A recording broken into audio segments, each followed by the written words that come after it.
आज की बहुत ही सुंदर कहानी। राजा का न्याय। किसी देश में काशीराज नाम के राजा राज्य करते थे। उनकी पत्नी का नाम करुणा था। उनका जन्म राजवंश में हुआ था। महल में सुख सुविधाओं का कोई अभाव न था। सेवा के लिए बहुत से दास दासियां थीं। उनके चारों ओर सुख ही सुख था। दोहक क्या होता है, इस बात को वे जानती ही नहीं थीं।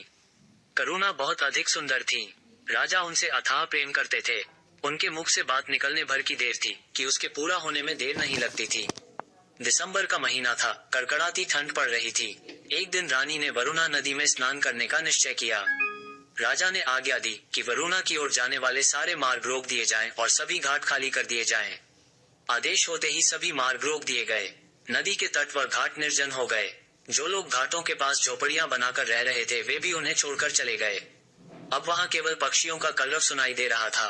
रानी अपनी सखियों के साथ घाट पर पहुंची। वरुणा नदी के तट पर उनका हास परिहास गूंजने लगा। उस समय पूर्व दिशा में सूर्य उग रहा था। रानी ने अपनी सखियों के साथ नदी की झिलमिल करती धारा में स्नान किया। पानी बहुत ठंडा था। ठंडे पानी में स्नान करने के कारण रानी बुरी तरह ठिठुर गई और थर थर कांपने लगी। कपकपाते होठों से उन्होंने कहा, मैं ठंड से मरी जा रही हूँ। जल्दी आग जलाओ और मेरे प्राण बचाओ। रानी की आज्ञा पाकर सखियां पास के जंगल से लकड़ियां लेने जाने लगी। रानी ने कहा, इतनी दूर कहाँ जा रही हो? देखो, पास ही फूस की झोपड़ियां हैं, इसी में आग लगा दो। किसी तरह इस ठंड से तो छुटकारा मिले। ये सुनकर एक सखी ने कहा, महारानी ऐसा न करें। ये झोंपड़ी न जाने किस गरीब की होगी।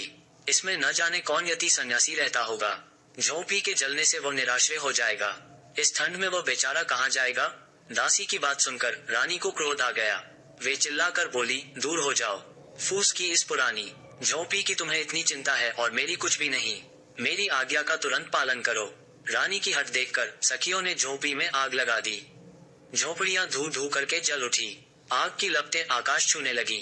नदी के किनारे खड़े पेड़ों पर बैठे हुए पक्षी कोलाहल करते हुए आकाश में उड़ गए। आग की चिंगारियां एक झोपड़ी से दूसरी झोपड़ी पर गिरने लगी।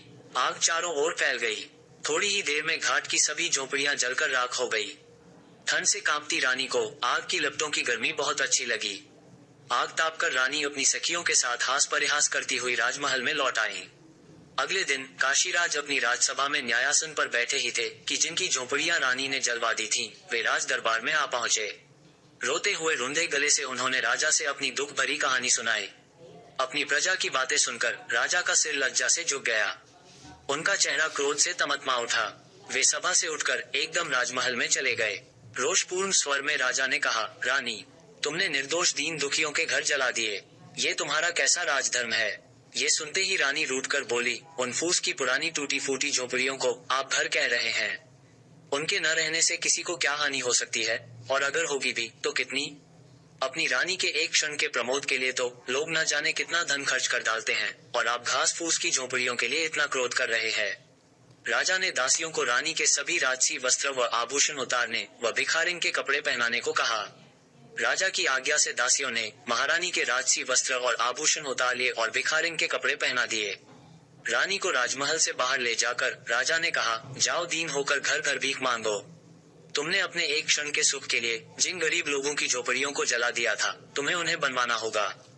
मैं तुम्हें 1 वर्ष का समय देता हूँ। 1 वर्ष बाद तुम राजसभा में आना और सबको बताना कि दीन की झोंपड़ी का क्या मूल्य है। रानी 1 वर्ष तक राजमहल से बाहर रहीं।